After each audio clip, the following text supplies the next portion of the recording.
We are learning more about an NC State student found dead in his home. Thanks for being with us. I'm Dan Haggerty. And I'm Lena Tillett. 21-year-old Patrick Sullivan is the 9th North Carolina State student to have died this academic year. His cause of death is still under investigation. The Wake County Sheriff's Office is looking into it as an accident, however. WRAL's Brett Neese is joining us live on campus with how students are reacting to this latest death. This is devastating, Brett, and I understand you spoke with a mental health expert. I did, Lena. She tells me that it doesn't matter if you knew Patrick Sullivan or any of those other 8 students who have died. Each death is going to affect people in different ways. Students I spoke with tell me that they are shocked and saddened that this keeps happening.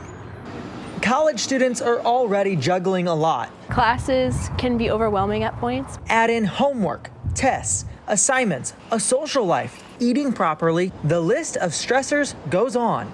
But grieving 9 fellow student deaths is not supposed to be on that list. It's been a shock. It's always a hard thing to hear. On Wednesday, 21-year-old Patrick Sullivan was discovered dead inside this home on Olive Road, where he lived with 3 roommates.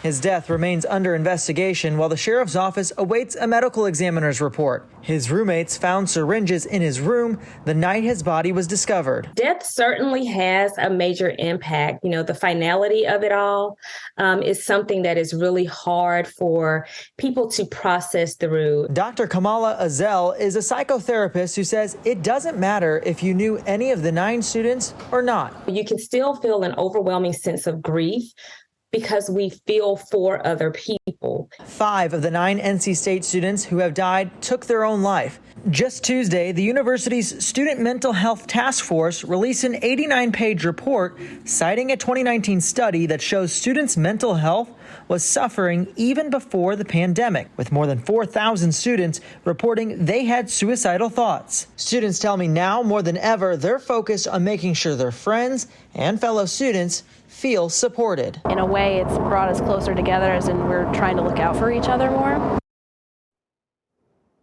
NC State has added 8 counselor positions as well as expanded its off-campus network of providers. And they also signed a new contract to provide free telehealth support. Students tell me that they are hopeful that this focus on mental health will help stop this trend. Just such a disturbing trend, too. Brett Neese reporting live for us on NC State's campus.